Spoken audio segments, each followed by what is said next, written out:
Ang kwentong ito ay hango sa totoong buhay.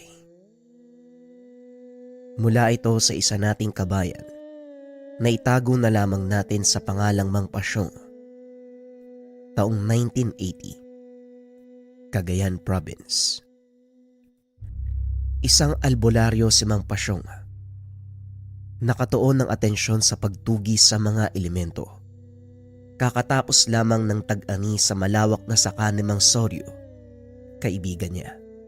Naisaayos na sa mga sako ang mais nung nakaraang araw. Pero ngayon ay nagtataka dahil wala ni isang naiwan sa kamalig. Tanging pagkamot na lamang sa ulo ang nagawa nito. Sa sobrang pagkagulat ay hindi nakapagsalita si Mang Soryo. Paring Soryo, magandang umaga sa'yo ha.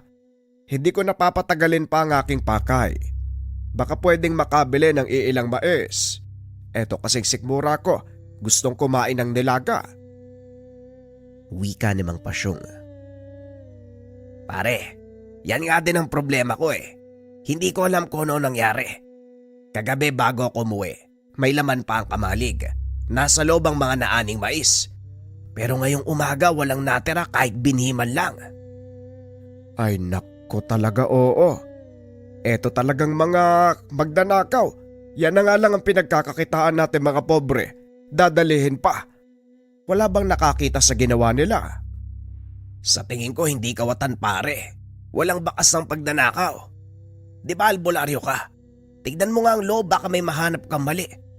Pakiramdam ko kasi, hindi ordinaryong nilalang ang may gawa nito. Nakakatakot. Baka wala na akong pagkunan ng hanap buhay. Napukaw ang atensyon ng albularyo. Dali-dali siyang sumunod sa magsasaka upang masuri ang nangyari. Pagpasok pa lang ng kamalig, umalingasaw kagad ang samyo ng isang lamang lupa. Sa tindi ng amoy nito, napatakip na lamang ng ilong. Si Mang Soryo na napansin ang kanyang ginawa ay napaamoy sa sarili. Oy pare, grabe ka naman. Naligo naman ako, hindi lang nakapagbanlaw ng maayos. Nalaglag kasi yung timba doon sa balon eh. Nangangamoy ba ako? Eto talagang si paring Soryo. Hindi ikaw ang nangangamoy. Tama ka. Isang hindi ordinaryong nilalangan nagkakagusto sa mga animo. Isang lamang lupa ang dumito. Nag-iwan pa ng matinding amoy. May uling ka ba riyan? Magsindi ka para mawala. Nagsagawa ng maiksing orasyon si Mang Pasyong upang maalis ang bakas ng elemento. Tanda na rin ito ng babala sa nasabing lamang lupa kung sakaling bumalik. Pagkatapos nun, pinagmasdan niya ang malawak na taniman habang inaantay ang pagbabalik ng matanda. Sa kalagitnaan, napukaw ang kanyang atensyon sa aninong palipat-lipat sa mga umbok ng puno ng mais. Naghahalongkat na tila may hinahanap. Ilang sandali pa, nagtungo sa dulo at biglang nawala. Eto talagang si Aran. Umaarangkada ang pagiging pasaway ngayong tag-ani. Mapeperwisyo na naman ang mga kaibigan ko magsasaka. Wika ni Mang Pasyong sa kanyang sarili. Ang Aran ay isang uri ng lamang lupa na pilyo sa lahat ng pilyo. Kinahiligan ang pangunguha ng mga ani, palay at mais. Nakatira ito sa ilalim ng lupa malapit sa sakahan. May tangkad ng 3 taong gulang na bata. Matanda ang itsura. Puro kulubot. At iilang hibla na lamang ang buhok. Mahina ang paningin, pero matalas ang pandinig, lalo na kapag may albularyong tutugis. Hindi lamang yan. Alam na alam kung saan ang sakahan ng susunod na mag-aani. Matindi magbigay ng sakit sa tao na kung hindi kagad magagamot ay pagdurusahan habang buhay. Pare, ilan na lamang tong naiuwi ko mais sa bahay. Ay sa'yo na lang. Tungkol sa nangyari, baka pwede mo akong matulungan. Wala ko ibang inaasahan sa pag-aaral ng anak ko sa kolehiyo, kundi yung kikitain ko sa ani. Ngayong nawala na ang mga ito, ano nga aking pambabayad? May sakit pa naman yung bunso ko. Huwag kang mag-alala pare. Mamayang gabi babalik ako dito para kausapin ang elemento. Makikiusap tayo na ibalik ang mga ani mo. Ako na ang bahala. Maganda ka na lang ng pwede nating ialay. Mga matatamis, kanin, pagkain o ilang barya. Hindi natin alam kung anong gusto ng elemento. Pagkatapos ng usapan, umuwi ng tahanan ang albularyo. Naabutan niya ang pamangkin na isa ring magsasaka. Bagsak ang mga balikat at halatang malaki ang problema. Junjun, umani ka kahapon doon sa maliit mong taniman na. Bakit parang namomroblema ka? Sino ba naman ang matutuwa? Pagdating ko sa kubo kanina para ihanda na, wala ni isang sako na abutan. Ipapagiling ko sana para maging bigas eh. Ay nako, naging bato pa. Tiyo, namaligno yata uli ako eh. Napabuntong hininga si Mang Pasyong. Hindi inasahan na nagkasabay ang mga biktima ng aran. Pinuntahan nito ang tahanan upang masuring mabuti. Walang ibang mahanap kung hindi ang bakas ng lamang lupa. Talagang kinakailangan maturuan muli ng leksyon ng aran na yan. Hindi yata nadala noon eh. Akala ko nagtanda na dahil ilang taon ding nanahimik. Tsumechempo lang pala yung bubwit na yan. Sa dinami-dami ng pwedeng gawin, ani pa talaga yung pinagtitripan. Minsan pa nga tiyo, yung bagong giling na bigas ang kukunin. Wala tuloy kaming nasaing nung nakaraang araw.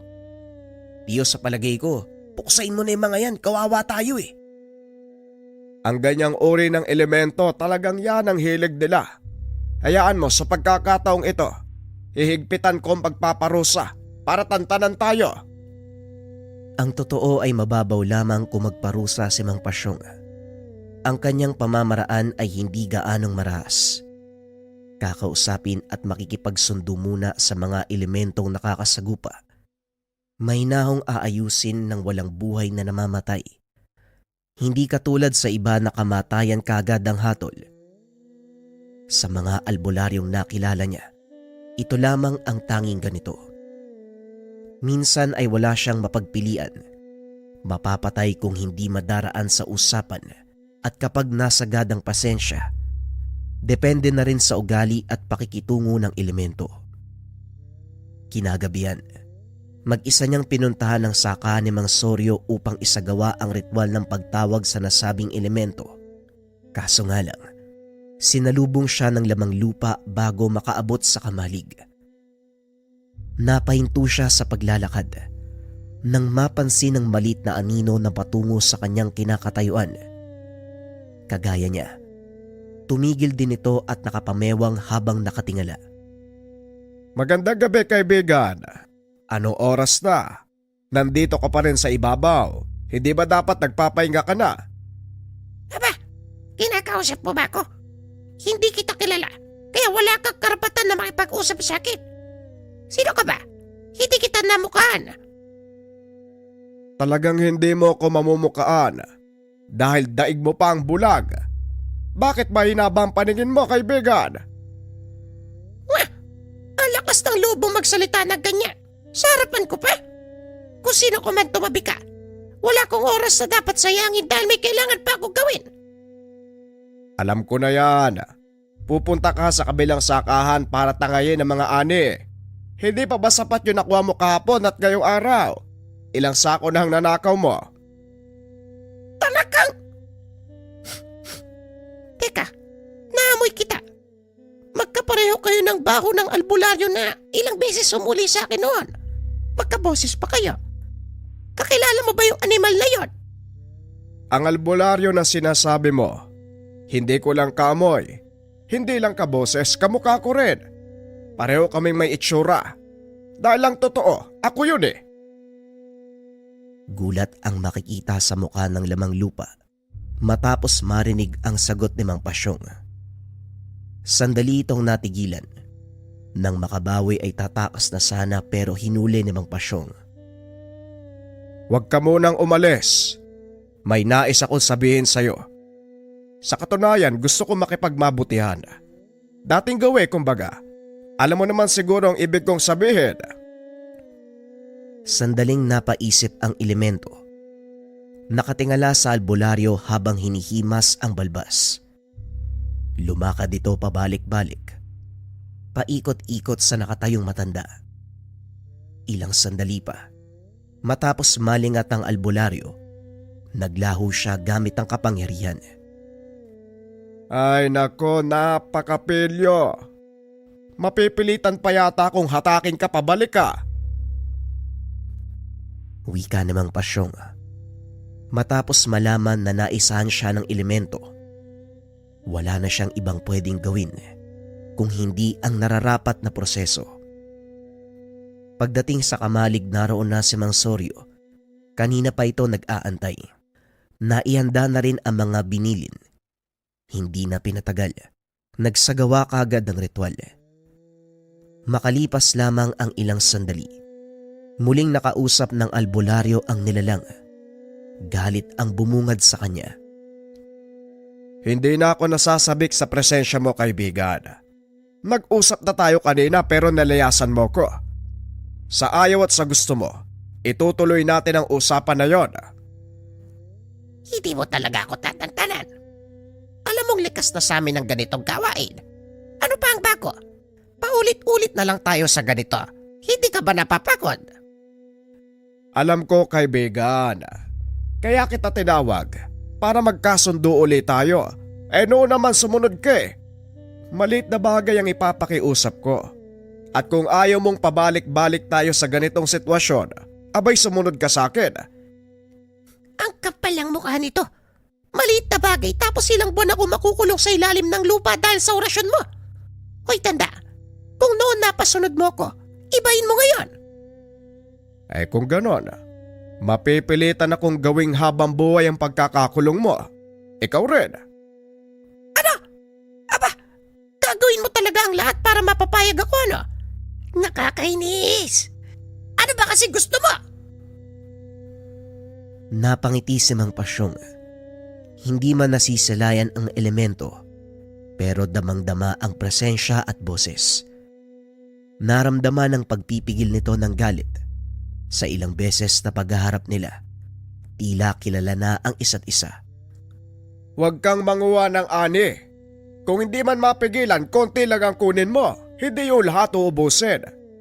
Paano na lang yung magsasaka na kumakayod araw-araw kung wala nang matirang binhi? Ano ang kanilang itatanim sa susunod? Paano ka makakakuha kung wala nang maaani? Tumahimik ng bahagya sa lugar. Matagal bago nakapagdesisyon ang elemento, pero sa bandang huli, napapayag niya ito. Payag ako. Ano pa nga pang magagawa ko? Pero sana, bawas-bawasan mo ang bisa ng orasyon mo. Hindi ako makahinga. Ngumiti lamang si Mang Pasyong. Sinimulan ang detalyadong pagsasalaysay ng pakikipagkasundo. Detalyado upang mas maunawaan, dahil kung malabo ang paningin ng elementong ito, mas mahina ang pag-unawa. Ilang beses pang inulit-ulit upang maintindihan ng mabuti. Ang dami mong pakiusap, matanda ka. O siya, gagawin ko ang lahat ng yan. Basta magbigay kayo ng alay. Matatamis. Saka yung sinisindihan niya. Sigarilyo ba ang tawag doon? Samahan mo na rin ang barya. Ialay sa dulo ng taniman sa loob ng 3 araw. Nagkakaintindihan ba tayo? Oo naman. Dapat naintindihan mo rin ang nais kong mangyari. Huwag naman sanang maulit ang naganap noong huli, ha? Ilang beses pa kitang tinawag. Matagal din bago mo tinantana ng biktima. Oo na. Basta ang mga sinabi ko, sundin mo. Nako, ilang buwan kaya ako makukulong sa lupa dahil sa kasunduan. Bawas-bawasan mo ang bisa ng orasyon mo. Matapos magsalita ng elemento, tinignan niya si Mang Soryo.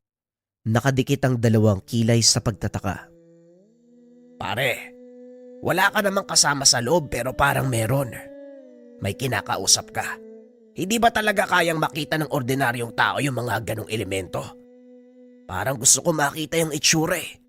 Kung iba yung nakakita sa ginagawa mo, malamang iisipin baliw ka. Nako pare, huwag mo nang pangarapin na makita ang mga elemento dahil minsan nagiging perwisyo. May iba kasi na kapag nalaman na nakikita mo sila, hindi ka natatantanan. Palaging nakasunod sa'yo, minsan pa tatakutin ka. Ano pala, Ang mga dapat mong gawin ha, ihanda ang mga alay. Sa loob ng 3 araw gawin mo, bawat 6:00. Huwag kang mag-alala dahil sasamahan kita. Kinakailangan ng orasyon ng bawat alay. Kapag nakumpleto natin, unti-unting babalik ang iyong biyaya. Pare, hindi ba delikado yan? Mamaya may kasama ng lason yung ibabalik sa amin Sa halip na makinabang, mamatay pa kami. Pare, walang ganyan. Sa katunayan, nasa loob lang ng kamalig ang mga animo. Hindi lang nakikita dahil sa ginawa ng elemento. Sa oras na matapos natin ang pag-aalay, mawawala ang bisa na ginawa niya. Babalik ng tuluyan ang mga ninakaw. Pagkatapos ng lahat ay nagpaalam na ang albularyo. Sinabihan niya rin ang pamangkin tungkol sa mga alay upang maisabay na ito sa proseso. Pagkarating sa tahanan, nakaramdam siya ng mabigat na presensya, mga yapak sa bubong at mumunting kalusko sa dingding.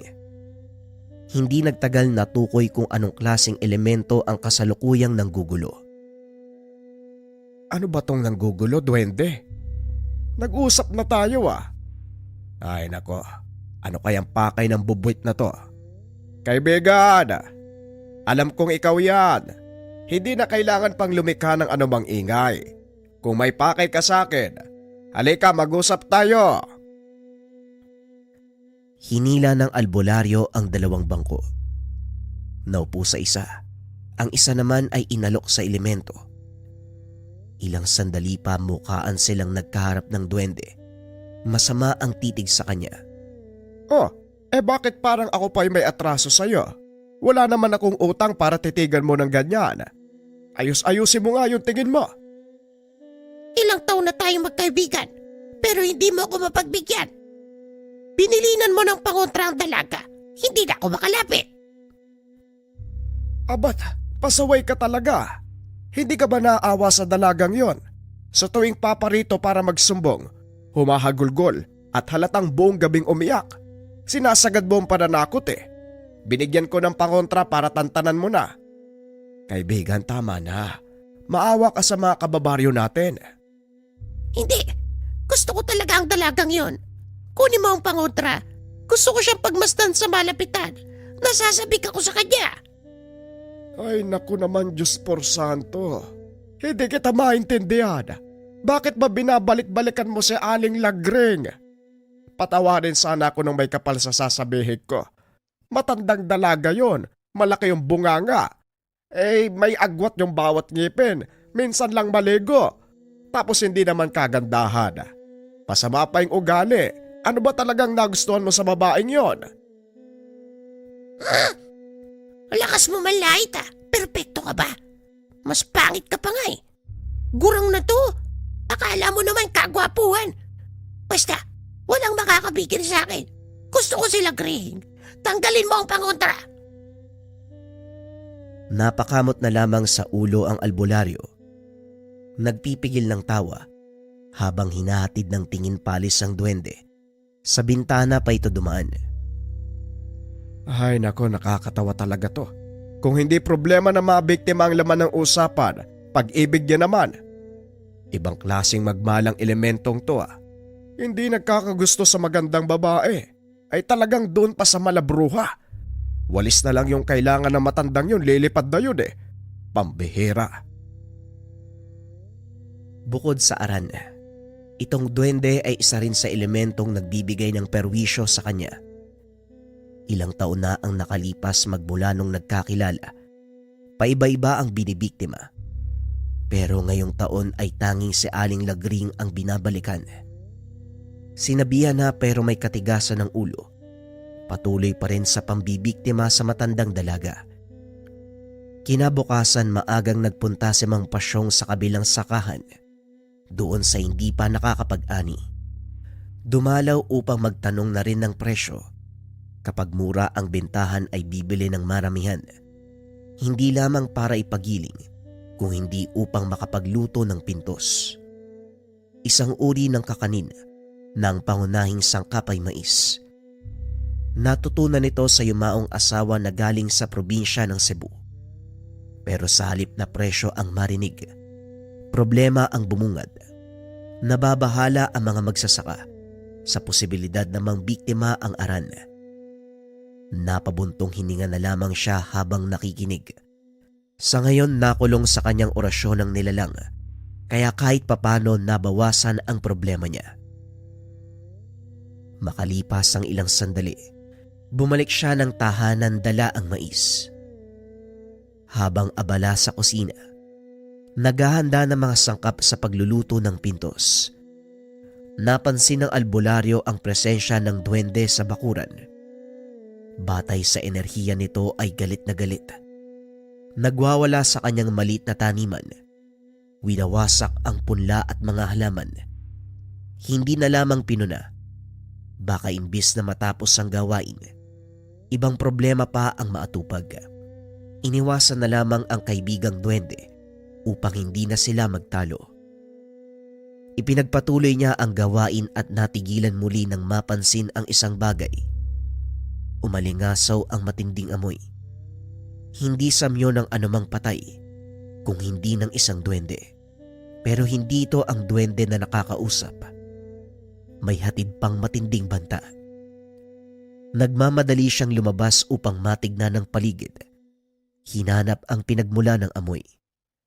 Lumakad pa sa unahan, pero ang tanging naabutan ay maliit na bakas ng paa sa daanan. Wala na ring nakita kaya bumalik na lamang sa loob. Inatupag ang naudlot na gawain. Inisip na baka napadaan lamang ang bagong elemento. Pagsapit ng 6:00, nasa dulo siya ng taniman. Hinahanda ang mga alay para sa gagawing ritual. Kasama niya si Mang Soryo at ang pamangkin na si Junjun. Isang mahabang katahimikan muna ang namayani bago simula ng orasyon. Paraan upang mabigyan ng respeto ang aalayan. Ilang minuto lamang ang ginugol ng ritual. Tinapos ito kagad. Isa-isang nag-alisan ang mga kasama hanggang siya na lamang ang naiwan. Nagtungo siya sa unahan upang bigyan ng sarili ng oras para maglibang. Maliwanag ang buwan ng mga oras na yun. Ito ang paborito niyang pagmasdan. Naupo sa damuhan at tumingala sa kalangitan. Sisimulan na sana ang pagbabalik tanaw sa mga alaala kasama ang yumaong asawa. Nakarinig siya ng sigaw. Sinundan ang pag-alingaw-ngaw ng boses. Malakas ang sigaw pero hindi galing sa malapitan.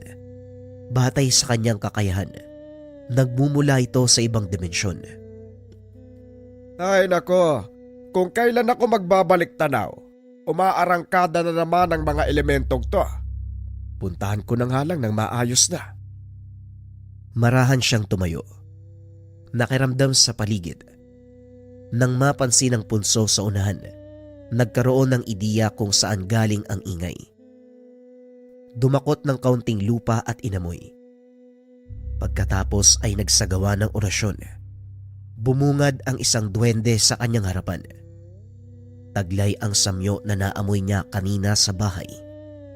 Masama ang tingin nito sa kanya. Sinubukang labanan ng dasal pero hindi nakayanan ang matinding epekto.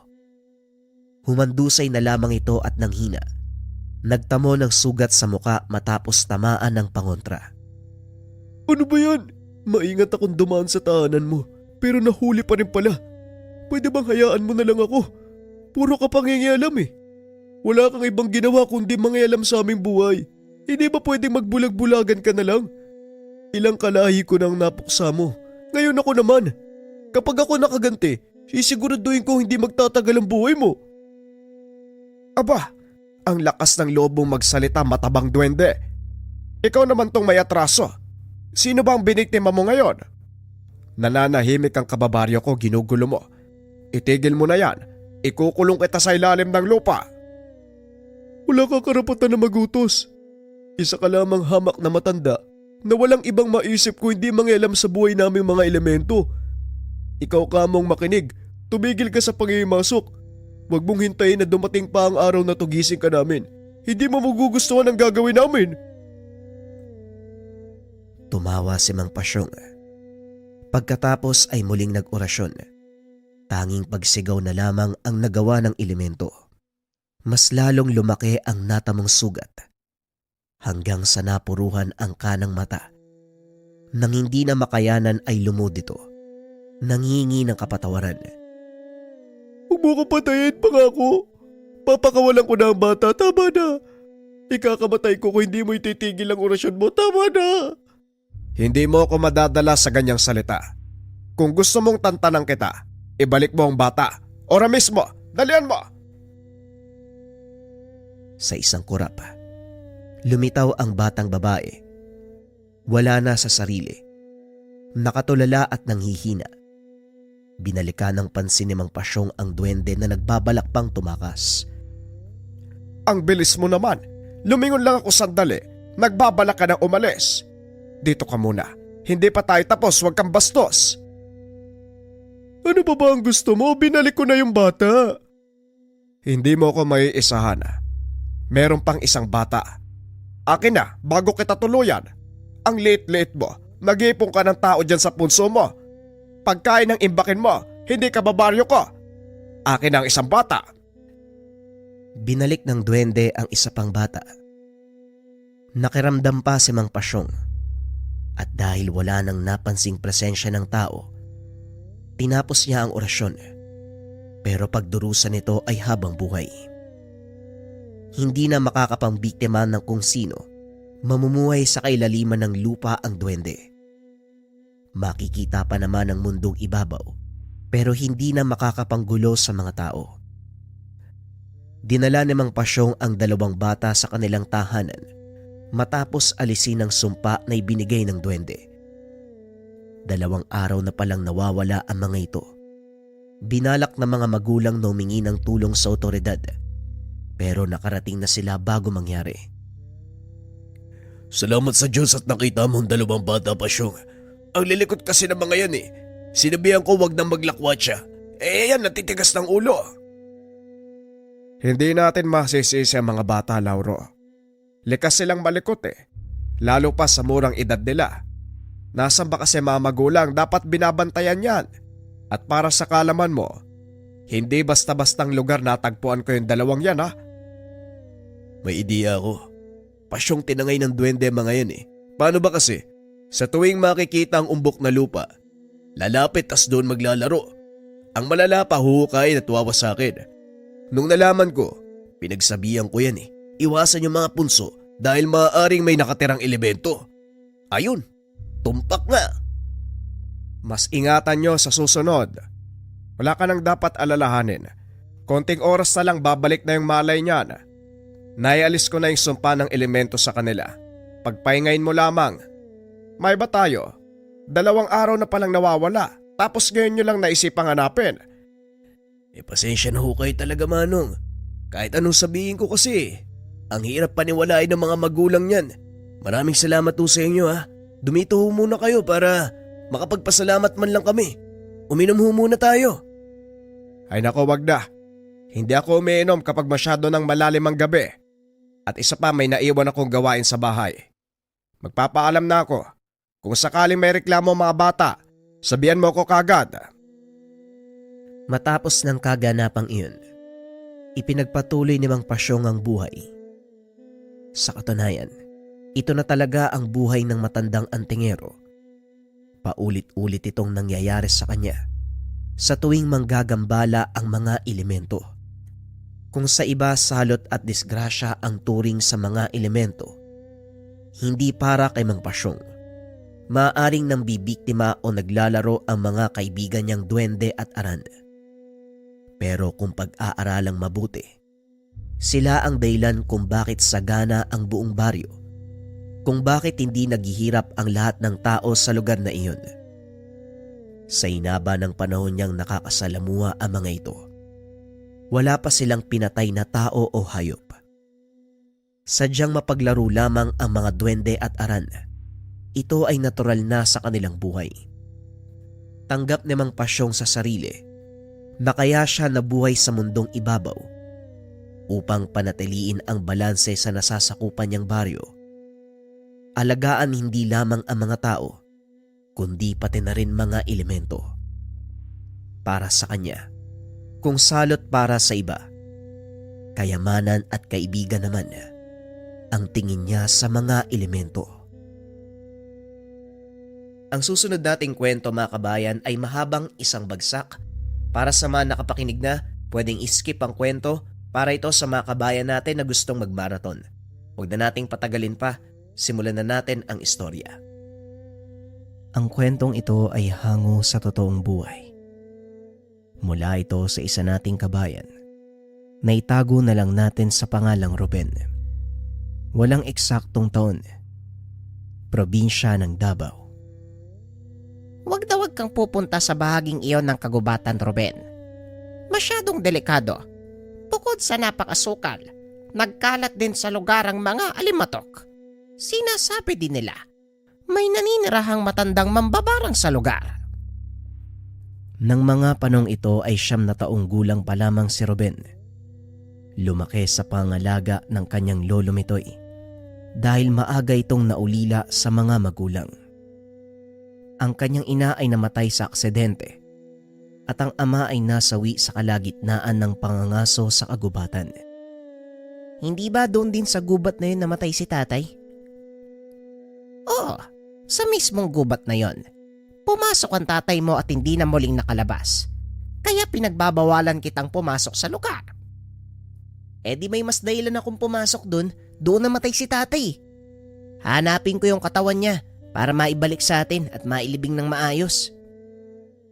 Ay nako, hindi ka nakikinig sa mga sinasabi ko. Ang tatay mo ay isa sa mga matatapang na tao dito sa baryo. Isa din siya sa pinakamatalinong mga ngaso. Pero maging siya, hindi nakabalik. Walang bakas na naiwan. Walang palatandaan. Ayokong pati ikaw ay mawala. Ikaw na lang ang natitirang alaala ng iyong ama. Nag-iisang anak nito ang ama ni Ruben. Kaya gano'n na lang ang pag-iingat ng matanda sa apo. Sa paglipas ng taon, lumaking masunurin si Ruben hanggang sa naging binata ito. Kinalakyan niya ang simpleng pamumuhay. Tinalikuran ang dating pangarap na maging mangangaso kagaya ng ama. Sinikap ni Mang Mitoy na pag-aralin ang binata sa sekundarya para kahit papano ay magkaroon nito ng magandang kinabukasan. Lumipat din sa bayan ang maglolo para mailayo si Ruben sa buhay na kinalakihan ng kanyang ama. Ngunit sadyang matimbang ang tawag ng pangarap ng binata. Matapos mag-aral ng sekundarya, naganap ito ng trabaho. Hindi inaasahang nakapasok ito bilang boy sa isang tahanan. Ang may-ari ng bahay ay mangangaso. Dito nakilala ng binata ang kaibigang si Nilo. Naging malapit ang dalawa. Dahil sila ang palaging magkasama sa tahanan, bihira ding umuwi ang kanilang amo. Sa tuwing darating ito ay may dalang hayop na nahuhuli galing sa pangangaso. Ito lang ang tatandaan mo, Ruben. Ayaw ni amo na pinakikialaman ng kanyang mga kagamitan. Bawal ka rin pumasok sa bodega sa baba. Maliban na lang kung siya mismo ang nag-utos sa'yo. Habang iniikot sa paligid ng tahanan si Ruben. Ano ba ang pangalan ng amo natin? Hindi ko pa siya nakikita simula nang makapasok ako dito eh. Brandon ang pangalan niya. May katandaan na din pero matipuno yung pangangatawan. Mukha lang suplado, pero mabait naman. Walang kalamalamang dalawang umuwi pala ang kanilang amo. Laking gulat ni Ruben nang makita nito ang isang malaking kulungan na may laman na buhay na lalaking usa. O Nilo, nandyan na ba yung kulungan na yan? Parang ngayon ko lang kasi nakita eh. Nanlaki ang mga mata ni Nilo. Dali-daling hinila papasok si Ruben sa loob ng mansyon. Hindi, Ruben, nandito si boss. Magbadali ka, baka hinahanap na tayo. Hindi nga ito nagkamali. Dahil habang naglalakad sa loob ng bahay, sinalubong sila ni Aling Marcia. Nandito pala kayong dalawa. Abay, kanina pa dumating si Senyor Brandon. Pumunta na kayo sa garahe nang matulungan niyo siyang ibaba ang mga gamit sa sasakyan. Mabilis na lumabas sa garahe ang dalawa. Nakita ang isang matandang lalaking nakangiti. O mabuti naman, nandito na kayo. Pakibaba ng mga gamit ko sa kotse. Nilo, ingatan mo ang mga kahon na yan ha. Dahil bala at mga baril ang laman yan. Opo, amo. Ako na po ang bahala. Tahimik naman si Ruben ng mga sandaling iyon. Habang nagtatrabaho, hindi nito maiwasang tignan ng amo. Makikita ang bakas ng karanasan sa mukha nito. Mga pilat at sugat na marahil ay mula sa mga nakaraang pangangaso. Matapos ipasok ang lahat ng gamit sa bodega, ipinatawag ng amo si Ruben para kausapin. Ruben, pinapatawag ka ni boss. Huwag kang mag-alala, mabait yun. Malamang kakausapin ka lang niya tungkol kung saan ka nang galing at magtatanong ng ilang bagay tungkol sa'yo. Tumango naman ang binata at kagad pumunta sa opisina ni Mang Brandon. Nakita nito ang matandang nakatayo sa tabi ng bintana habang pinagmamasdan ang tanawin sa labas ng bahay.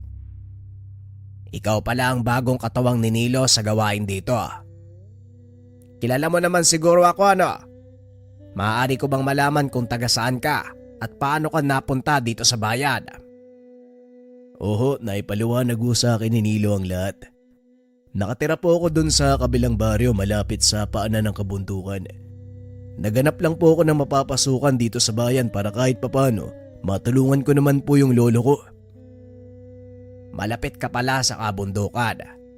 Sabihin mo nga sa akin, maganda ba sa lugar na pinanggalingan mo? Sa totoo lang, kahit isa akong maangaso, ni minsan hindi ko pa nagalugad yung kabundukan saka yung gubat natin dito. Siguro isang araw magpapasama ako sa'yo para malibot ko naman ang sarili kong bayan. Oo, malapit po yung dati naming tirahan sa paanan ng kabundukan Sakop po kami ng baryo ng San Martin kaya medyo malayo po kami sa bayan. Nahihirapan na po kasi ang lolo ko para mamili kaya lumipat po kami dito sa kabisera. Nagkwentuhan patungkol sa ilang bagay ang dalawa. Hanggang sa mabanggit ni Ruben ang tungkol sa kanyang ama. Totoo ba ang sinabi mo? Maangaso din ang tatay mo. Anong nangyari? Bakit hindi na siya nakabalik?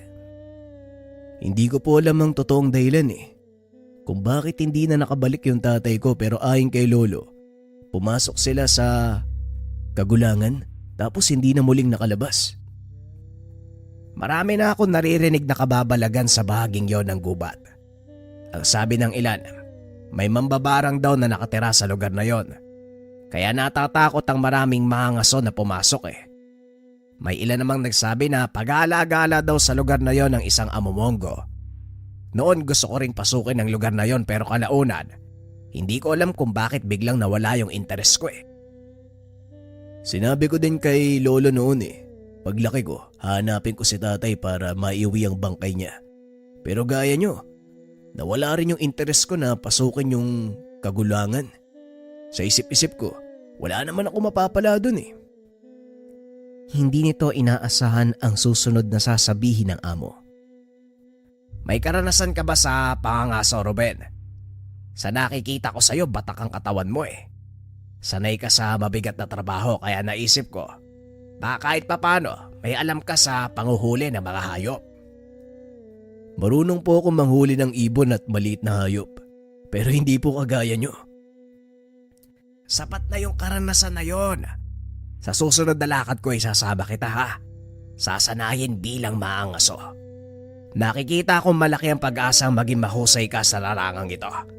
Sayang ang katawan mo kung hindi mo gagamitin sa tama. O siya, ipapatawag na lang kita kapag may papagawa ako. Lumabas na sa silid si Ruben.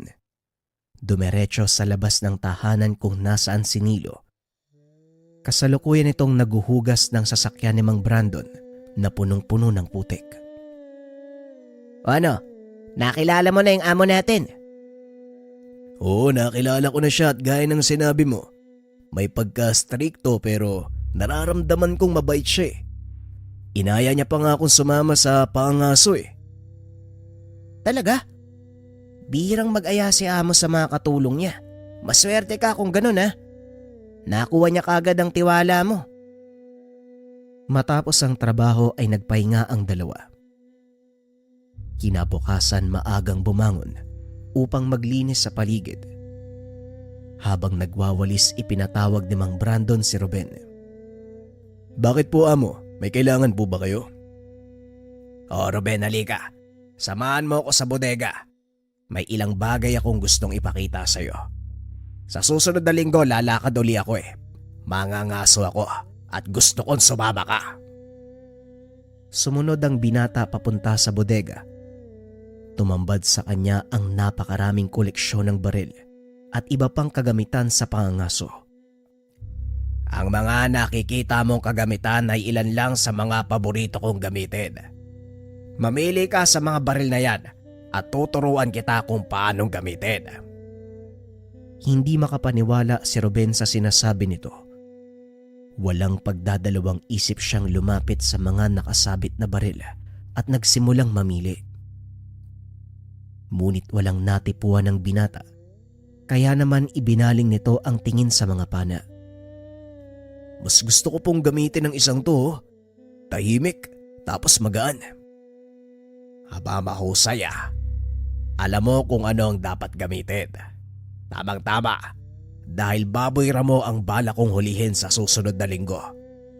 Hindi bagay ang maingay na baril sa lakad na yon. Pag-aralan mo kung paano gamitin ang panang yan. Para sa susunod na linggo, handa ka na. Sinamahan nito si Ruben sa likod ng tahanan kung saan maaari siyang magsanay. Walang ibang ginawa ang binata kung hindi pag-aralan ang paggamit ng pana. Hindi nagtagal ay nagamay niya ito. Nagulat si Mang Brandon. Napakabilis matuto ng binata. Meron kang natural na husay sa paggamit ng pana. Masisigurado kong handa ka na. O siya, magpahinga ka. Tinignan nito ang mga tama ni Ruben. Hindi makapaniwala na gawa ito ng isang baguhan na noon pa lamang nakahawak ng ganong uri ng sandata. Sumapit ang araw ng pangaso. Hindi maipaliwanag ni Ruben ang mararamdaman. Nakasakay ito sa likod ng kotse nang tawagin siya ni Mang Brandon. Ruben, iho. Dito ka sa loob nang may makausap naman ako. Medyo malayo ang biyahe natin eh. Pumasok ang binata sa sasakyan. At habang nasa biyahe nag-uusap ang dalawa tungkol sa mga bagay-bagay. Pinaliwanag ni Ruben ang tungkol sa kanyang kabataan at ang pangarap nito na maging mangangaso. Inabot ng halos 1.5 oras ang biyahe bago sila nakarating sa lugar. Nagulat si Ruben dahil ang lugar kung saan sila huminto ay ang mismong daan papunta sa Kagulangan. Malapit lang po dito yung dati naming bahay. Naroon lang ho sa kabilang dako at ang daang ito papunta sa Kagulangan. Oo, Ruben. Papasukin nating dalawa ang lugar na ito. Hindi ba pangarap mo makapasok sa Kagulangan? Pwes ito na ang pagkakataon mo. Wala kang dapat ikatakot dahil may makasama tayong tauhan. Hindi naman po ako natatakot eh. Hindi lang ako makapaniwala na sa wakas mapapasok na natin yung lugar na to. Nandito pa rin po kasi sa akin yung pag-asa na makikita ko yung katawan ng tatay ko eh. Kung ganon, ano pang inaantay natin? Simulan na natin ang pag-akyat para hindi tayo butin ng tangali. Habang naglalakad, nanumbalik kay Ruben ang mga alaala ng kanyang kabataan. Ang lugar na yon ang nagsilbing palaruan para sa binata.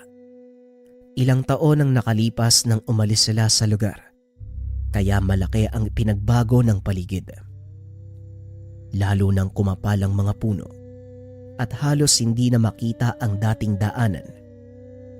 Gayunpaman, kabisado ni Ruben ang lugar, kaya nauna itong naglakad sa pangkat. Mas mabilis ang daanang ito papunta sa ilog, amo. Madali nating mararating ang kabilang bahagi ng ilog dahil may tulay na gawa sa natumbang puno ng bulis sa gawing yun. Habang itinuturo ang daan, kinakailangan nilang tumawid sa ilog bago marating ang paanan ng kabundukan na sumasakop sa Kagulangan. Kung ganon, yon ang daang tatakin natin. Matapos makatawid sa ilog, nagpa siya silang magpahinga sandali. Lalo pat nakita ng mga ito kung gaano katarik ang daan paakyat sa kagulangan. Habang naghahanda ng makakain, isang matanda ang lumapit sa kanila upang makahingi ng tubig. Magandang umaga sa inyo. Maaari ba ako makahingi ng tubig? Mangyari kasi nabitawan ko sa daan ang aking sisidlan. Natapon ang lahat ng laman eh. Kaunti lang naman ang kakailanganin ko. Sakto lang para makarating ako sa itaas.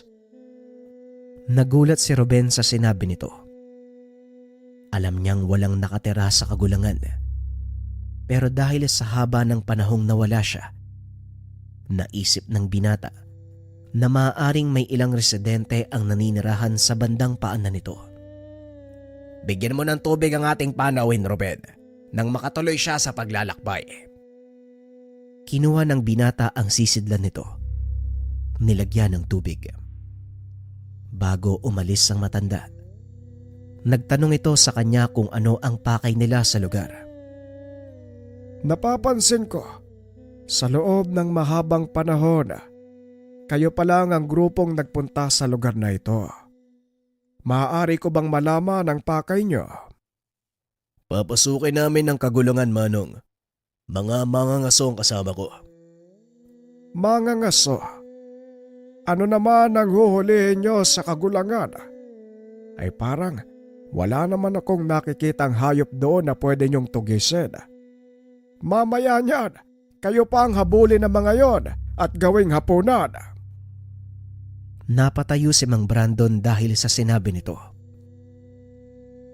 Anong ibig niyong sabihin, Manong? Ano pong uri ng hayop ang nakatira sa kagulangan? Maraming uri ng hayop ang nakatira doon. Mula sa pinakamaliit na alimatok hanggang sa pinakamalaking sawa. Nagkalat din sa lugar na to ang mga paniking sumisip-sip ng dugo. Hindi ko pa nababanggit ang makamandag na insektong nananahad sa mga tuyong dahon sa pinakapaanan ng gubat.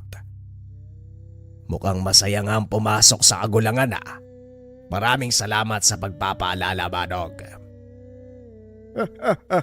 Walang anuman. O siya, mauuna na ako at baka abutan pa ako ng ulan sa daan. Matapos ay umalis na ito. Kilala mo ba yung matandang yon, Ruben? Ngayon ko lang din siya nakita dito, amo. Hindi ako sigurado kung matagal na siyang naninirahan o bagong lipat lang eh. Hindi rin kasi ako madalas magpunta sa lugar na to. Ang totoo lang, ngayon lang nga uli ako nakapasok dito sa loob ng ilang taon. Ganun ba? O siya, tapos na magpahinga ang lahat. Magpatuloy na tayo sa pag-akyat. Mukhang aabutin tayo ng malakas na ulan, Kailangan nating marating ang tuktok ng burol bago tuluyang bumagsak ang ulan. Nagpatuloy sa paglalakad ang pangkat. 30 minuto ang nakalipas. Narating nila ang tuktok ng burol. Doon nagtayo ng mga tolda. Inilabas ng mga tauhan ni Mang Brandon ang kanilang mga baril. Bakit po nila inilalabas ang mga dalang baril? Malayo pa po tayo sa mismong lokasyon. Ilang kilometro pa ng malawak na kagubatan ang kailangan nating daanan. Hindi natin kabisado ang lugar na ito, kaya mabuti ng maganda. Delikado ang kagubatan, lalo na kung gabi, Ruben. Kaya hindi ka dapat magtiwala. Sang-ayon naman si Ruben sa sinabi nito. Dahil maging ang kanyang lolo Mitoy, palaging nagbibilin sa kanya tungkol sa lugar. Nang gabing iyon ay bumuhos ang malakas na ulan. Nanatiling nakabantay ang mga tauhan ni Mang Brandon.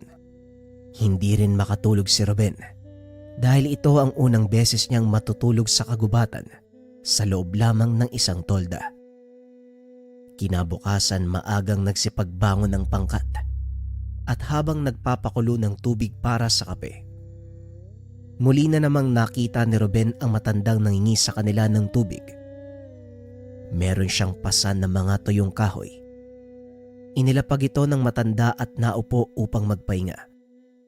Nilapitan ito ni Ruben upang kausapin. Manong, Malapit lang ba yung tahanan nyo dito? Nagulat ang matanda nang makita ang binata. Aba, ay kayo na naman. Hindi ko akalaing tutuloy kayo sa pag-akyat ah. Napakalakas ng ulan kagabi. Hindi naman po kami naabutan sa daan kaya ayos lang. At isa pa, desidido ang amo kong mangaso sa kagulangan eh. Isa lang ang masasabi ko sa iyo, binata. At sana naman sundin mo ang payo ko. Delikado ang pagpasok sa kagulangan. Wala pang taong pumasok sa lugar na yon ang nakalabas. Kaya hanggat maaari, huwag nyo nang ipilit ang pagtuloy. Alam ko rin ho yun, Manong. Pero desisyon po ng amo ko yung masusunod eh. Hindi po ako pwedeng tumanggi. Gustuin ko man, natatakot ako mapagalitan. Alam mo, higit kanino man ang panganib na dala ng kagulangan. Dito namatay ang iyong ama at walang nakitang bakas ng kanyang mga labi. Kaya kung pinapahalagahan mo ang buhay mo, umalis ka na. Matapos ay muli nitong pinasan ang kanyang dalang panggatong at umalis sa lugar. Teka, sandali Manong. Maaari ko bang malaman ang pangalan mo? Escobar. Escobar ang pangalan ko. Nagpatuloy na ito sa paglalakad hanggang sa tuluyang maglaho sa kadiliman ng gubat. Napansin naman ni Mang Brandon na nakikipag-usap ang binata kaya tinawag niya ito. Sinong kausap mo dyan, Ruben? Mabilis na lumapit si Ruben at tumugon. Yung matanda po kahapon na nangingi ng tubig sa atin. Nakita ko siya uli eh. May mga tinanong lang ako na ilang bagay. Ganun ba? O siya, maganda ka na. Tapos na magkape ang mga tauhan ko. Teka, sandali lang po amo. May sinabi po kasi siya sa akin eh. Tungkol sa pagpasok natin sa kagubatan. Masyado daw pong delikado kaya pinayuhan niya akong wag nang tumuloy. Pero syempre, kayo pa rin po masusunod. Alam mo bang sa delikadong pamamaraan ako nabubuhay? At isa pa, hindi ba gusto mong matuklasan ang nangyari sa iyong ama?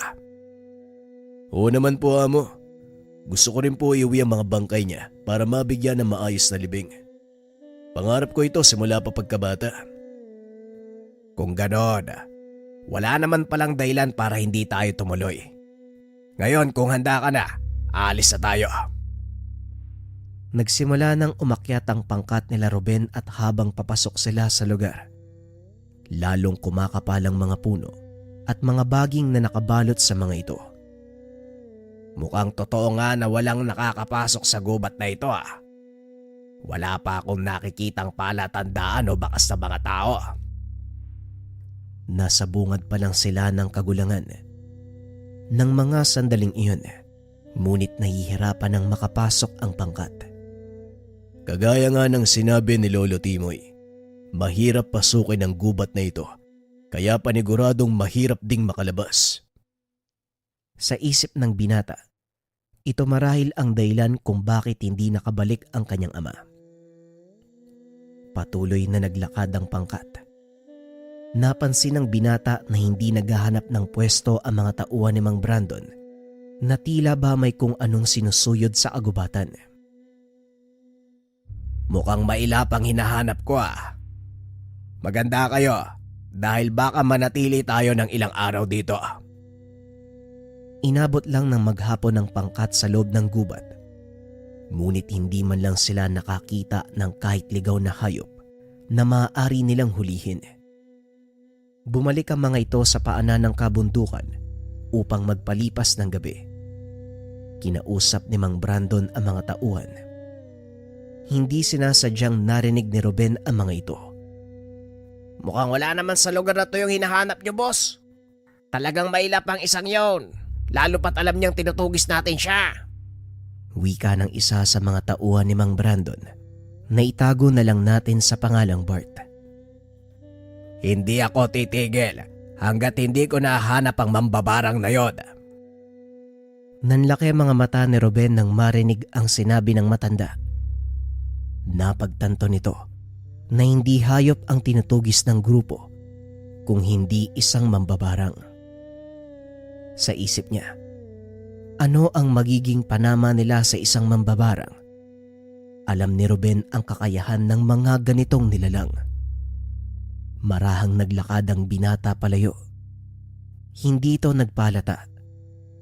Alam niya na ang totoong pakay ni Mang Brandon. Kinabukasan, madilim pa lang ay naglakad ito papunta sa kabilang dako.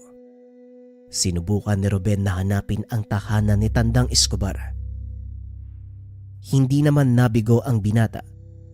Nakita nito ang isang kubo na nasa tabi ng maliit na talon. Umuusok sa bandang kusina, kaya alam ni Ruben na gising na ang sinumang nakatira sa lugar. Kumatok si Ruben. Ilang minuto lang ang nakalipas ay pinagbuksan ito ng matanda. Mukhang naligaw ka yata, binata. Anong maitutulong ko sa'yo? Tanong ng matanda. Tandang Escobar, may sasabihin po sana ako at may itatanong na din. Ganun ba? Sabihin mo sa akin kung anong gusto mong sabihin at doon ko sasagutin ang katanungan mo. Huminga ng malalim si Ruben. Nagsimula itong magkwento. Hindi po hayop ang hinahanap ng amo ko dito sa lugar, kung hindi isang mambabarang. Ngayon, ang katanungan ko po, meron bang nakatirang mambabarang sa gubat? Napangiti si Tandang Escobar sa tanong ng binata. Kalaunan ay tumawa ng malakas.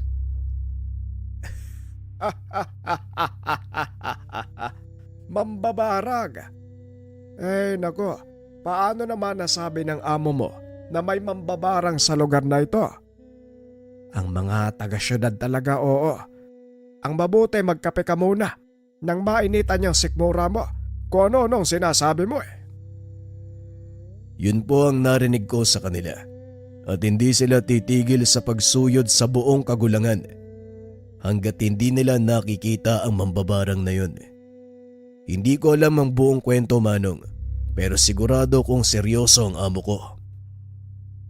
Kung ganon, wala siyang mahanap na mambabarang sa lugar na ito. Ay nako, mga mayayaman talaga. Nagsasayang lang ng pera sa mga walang kwentang bagay. Ang mabuti pa, bumalik ka na sa grupo mo pagkatapos mong magkape. Wala kayong mapapala dito kahit anong gawin niyo. Hindi na nagsalita pa si Ruben. Matapos ubusin ang kape ay bumalik ito sa kampo. Nakita ng binata na nagkalat ang mga kagamitan. Wala na sa lugar ang mga tauhan ni Mang Brandon. Nakahandusay naman sa lupa ang matanda. Amo, naririnig niyo ba ako? Ano pong nangyari dito? Nasaan po mga tauhan niyo? Nagmulat ang matanda. Laking pasasalamat nito nang makita ang binata. Mabuti na lang at dumating ka. May kung anong nilalangan lumabas mula sa gubat.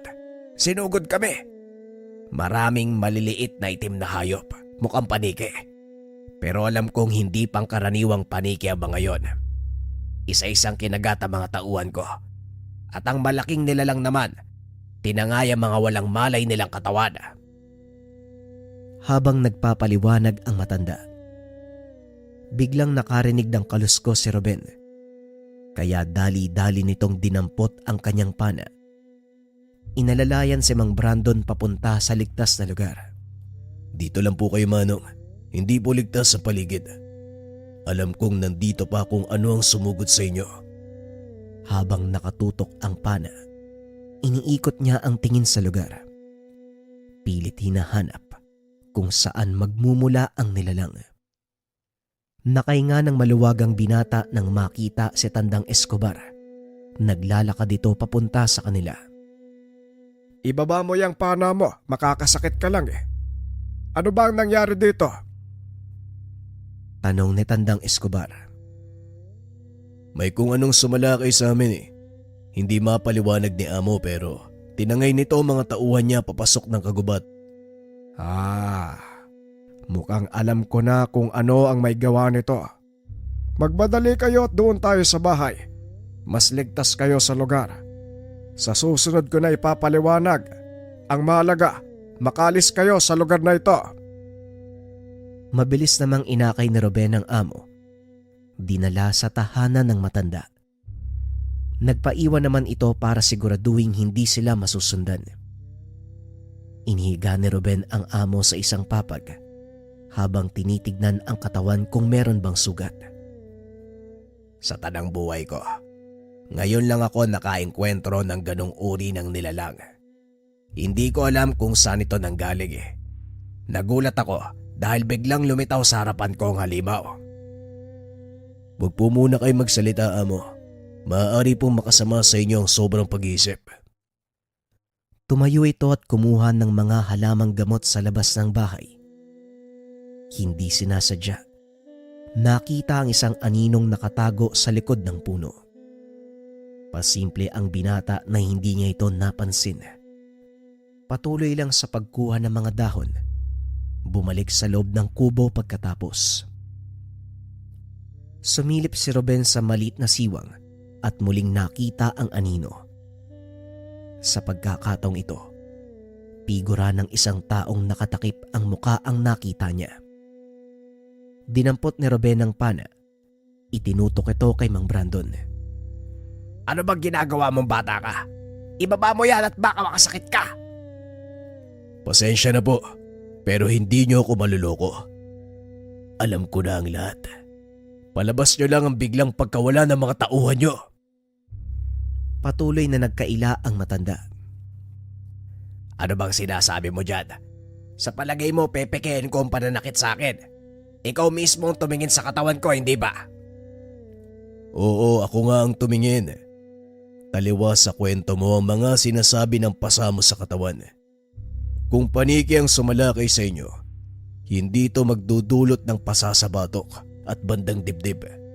Sinadya ang saktan para mawalan ng malay at ang mga tauhan nyo nakatago lang sa paligid. Ang totoo nyong pakay walang iba kung hindi si Tandang Escobar. Tumayo ang matanda at tumawa ng malakas. Ang galing ah. Hindi nga ako nagkamali sa akala ko sa'yo. Matalas nga ang isipan mo, pero huli na ang lahat. Napapaligiran na ang bahay na ito at sa oras na pumasok ang matandang mambabarang na yon, hindi na siya makakaligtas. At diyan ka nagkakamali. Pangkaraniwang matanda lang si Tandang Escobar. Hindi siya mambabarang. Talagang wala kang alam. Gusto mo bang malaman ang tungkol sa iyong ama? Nanlaki ang mga mata ni Ruben nang banggitin nito ang tungkol sa kanyang ama. Ano? Tungkol sa tatay ko? Magsalita ka.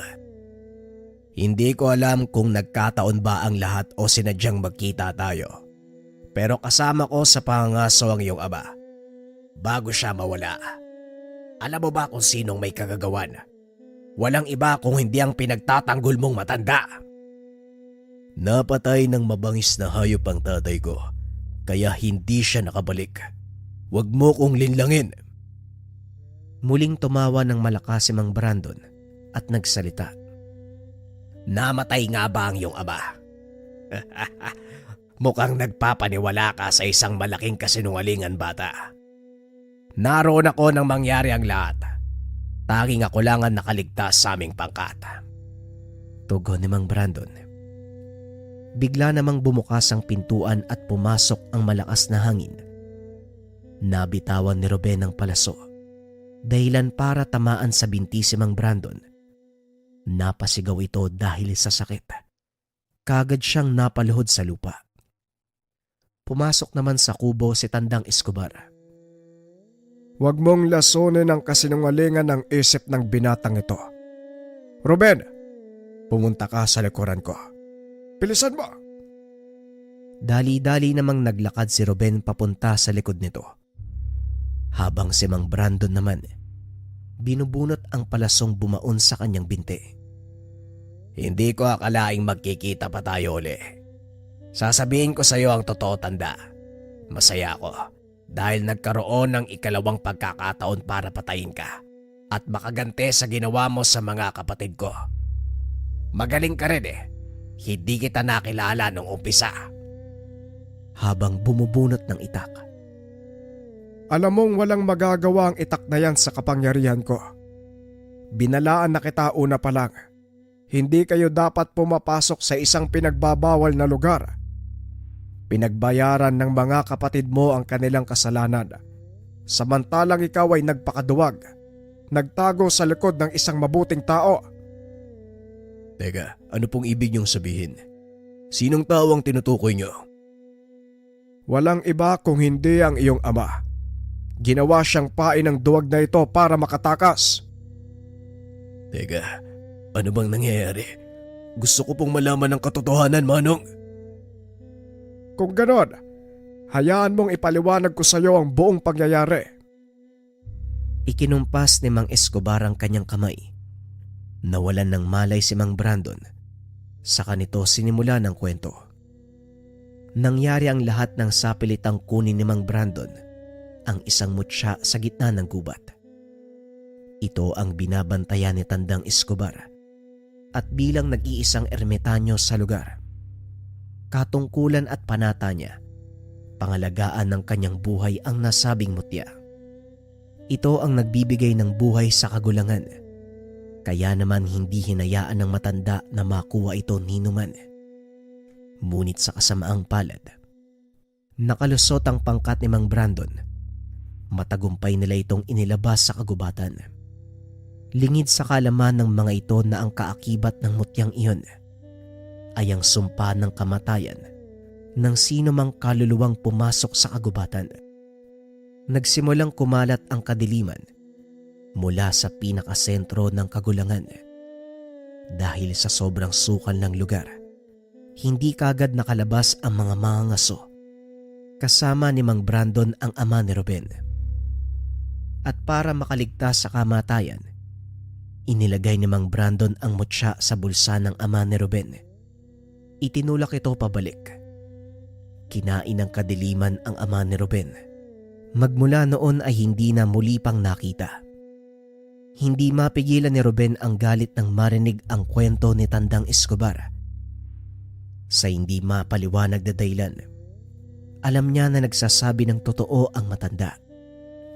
Sinubukan kong iligtas ang iyong ama ng mga oras na yon, pero wala akong magawa. Dahil tanging ang mutya lang ang makakapagpasya kung papalayain ba siya o hindi na. Habang nag-uusap ang dalawa ay nagdatingan ang mga tauhan ni Mang Brandon. Walang tigil nilang pinaputukan ng kubo gamit ang kakayahan ng matanda. Nilukob nito sa kanyang roba si Ruben at inalis sa lugar. Napunta sila sa mataas na bahagi ng lupa, hindi kalayuan sa tahanan ng matanda. Tanaw ni Ruben kung paanong nabalot ng malalaking insekto ang kubo. Maging makamandag na ahas ay pumasok sa loob. Nagsigawan ang mga naroon hanggang sa tuluyan ng tumahimik ang kapaligiran. Hindi akalain ni Ruben na isang mambabarang ang matandang tumulong sa kanya. Totoo pala ang sinabi ni Amo. Isa kang mambabarang. Depende kung paano mong titignan ang ginawa ko. Pero ang totoo, isa kong ermitanyong malawak ang kaalaman sa lihim ng kalikasan. Ang pambabarang ay isa lang sa mga taglay kong kakayahan. Ngayong tapos na tayo dito, anong balak mong gawin, bata? Kung ako ang tatanungin, gusto kong makuha si tatay. Pero alam kong imposible na ang bagay na yon. Imposible nga ba? Sabihin mo sa akin, nung nangarap kang maging mangangaso, ano ang naging dahilan mo? Siyempre ang mahanap si tatay. Yun lang naman ang tangi kong dahilan eh. Hindi mo iniisip na imposible ang pangarap na yon dahil sa kagustuhan mong makita ang iyong ama. Tama ba? Tama. Hindi ako nawalan ng pag-asa at ilang pagkakataon na ang nag-adya na magkakilala kami ni Manong Brandon kaya ako nandito ngayon. Sa tingin mo, bakit ka nandito? Hindi ko po alam eh. Siguro sa pag-asang makita uli si tatay. Tumpak! Kaya sabihin mo sa akin, paanong magiging imposible ang sinasabi mo? Nakalimutan mo ba ang sinabi ko kanina? Sinabi kanina? Alin dun, Manong? Ang dami-dami mong sinabi. Ang tungkol sa tagapagbantay ng mutya. Tungkol sa tagapagbantay ng mutya? Oo nga pala, no? Hindi mo na kailangan magsalita pa. Tumingin ka sa likuran mo. Lumingon si Ruben. Nakita ang pamilyar na imahe ng isang lalaki. Ito din ang figurang nakita niyang nakatago sa likod ng puno. Inakala ng binata na kasama nito ni Mang Brandon. Ruben, anak. Sa wakas dumating ka din. Alam mo ba ang pagpunta mo sa kagulangan ang siyang susi para matanggal ang sumpa sa akin? Nanlaki ang mga mata ni Ruben dahil ang taong nasa harapan ay ang ama na matagal nang hindi nakita. Tay, totoo po ba? Ikaw po ba talaga yan? Tama ka, anak. Ako nga ito. Pasensya na kung hindi kita nasubaybayan sa paglaki, ha? Pero masaya akong nakita ka ngayon. Isa ka ng ganap na binata.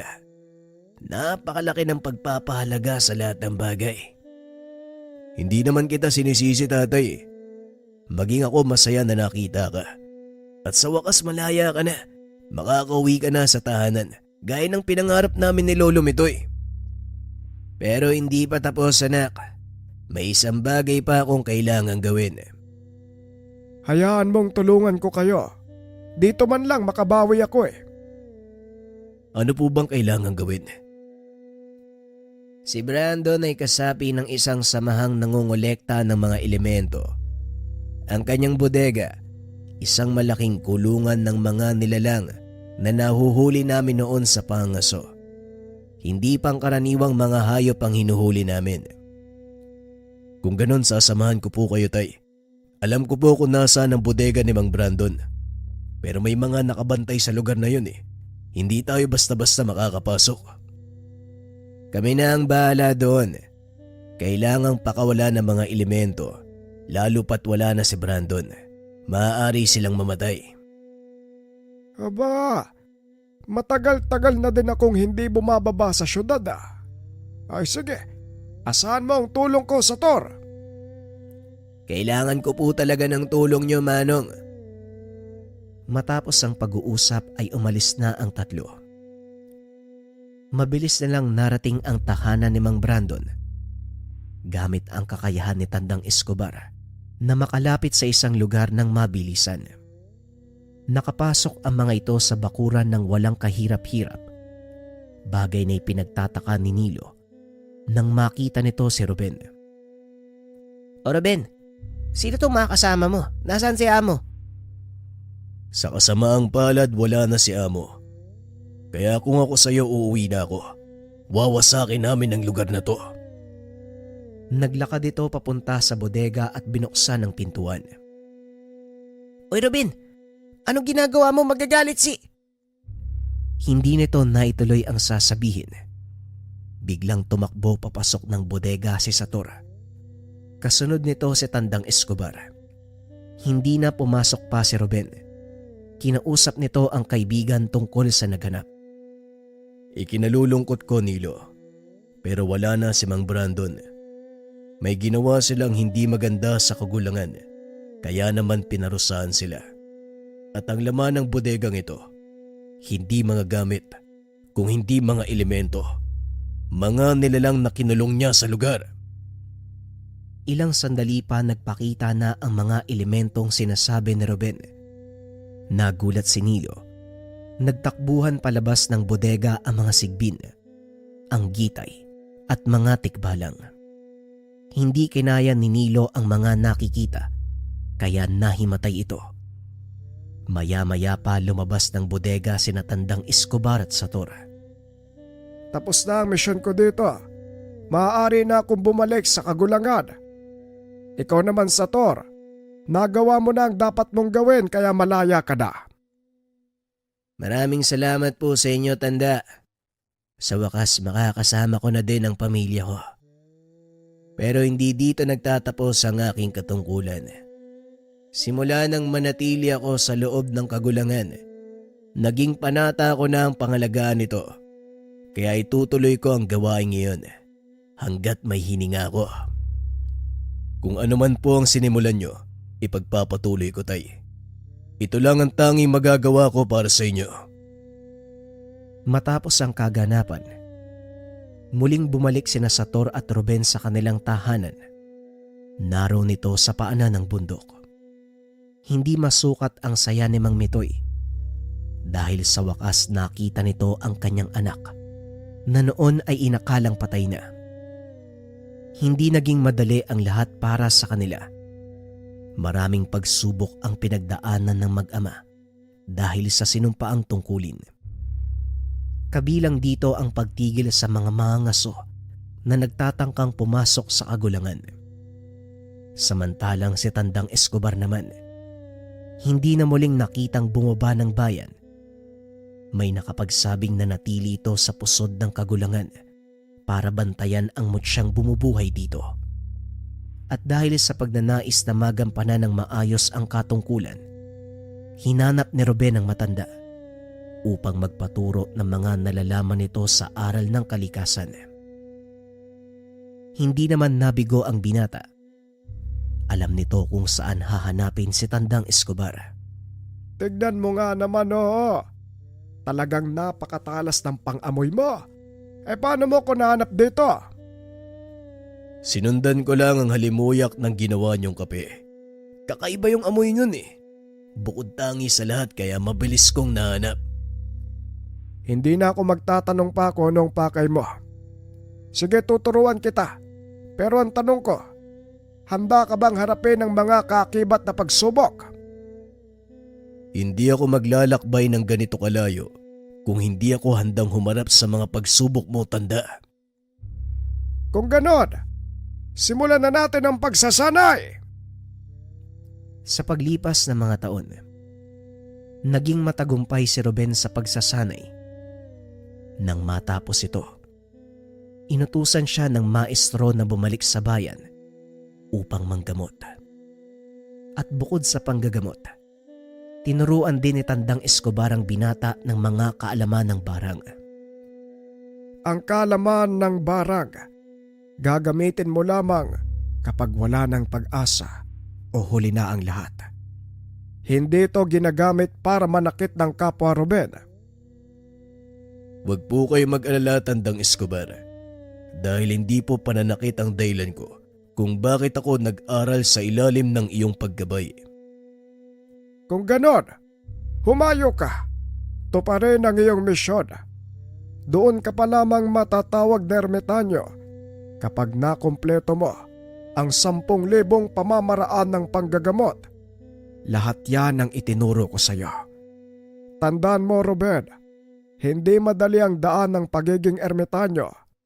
Ang malakas na kapangyarihan, may kakibat na mabigat na responsibilidad. Parang narinig ko na yan ah. San nga ba yun?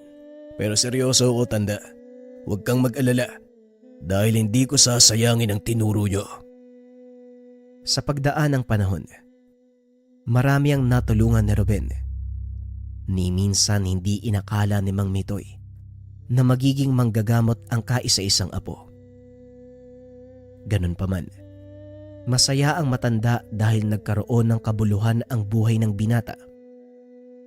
Hindi man ito nakapagtapos ng pag-aaral, nakatulong naman ito sa maraming tao sa pamamagitan ng mga kaalamang natutunan. Taon din ang lumipas bago tuluyang makamtan ni Ruben ang kanyang minimithi, ang 10,000 pamamaraan ng panggagamot. Nagpa siya itong mamundok upang tahakin ang daan sa pagiging ermitanyo. Hindi naman tumutol ang ama dahil alam nitong tadhana ni Ruben ang maging kagaya ng kanyang guro. Mag-iingat ka, anak. Kung sakaling gustuin mong bumalik, nandito lang ang tahanan mo. Patuloy na mag-aantay sa'yo. Hindi ako makapaniwala Ang anak kong nangarap na maging isang mangangaso ay magpapaka-ermitanyo. Huwag po kayong mag-alala, tay. Mula sa kinaroroonan ko, natatanaw ko kayo. Hindi ko po tadhana ang maging mangangaso kung hindi maging tagapangalaga ng kagubatan. Matapos ay nagpaalam na ito sa ama. Walang nagawa si Sator kung hindi pagmasdan ng anak na unti-unting naglalaho sa kadiliman ng gubat. Lolo, tara na po. Pumunta na po tayo sa bayan, bilisan nyo. Ay sandali lang. Ikaw talagang bata ka eh. Manang-mana ka sa tatay mo. Sana lang, hindi mo rin maisipang maging ermitanyo. Ikaw na nga lang ang nag-iisang alaala niya sa akin eh. Habang kausap ang anak na iniwan ni Ruben. Bagaman nawala na si Ruben, napo na naman ng kanyang apo ang pangulila. Sa pamamagitan nito ni Benben, patuloy na namuhay ang alaala ng binata, maging ang aral na sinalo sa isang ermitanyong mampaparang.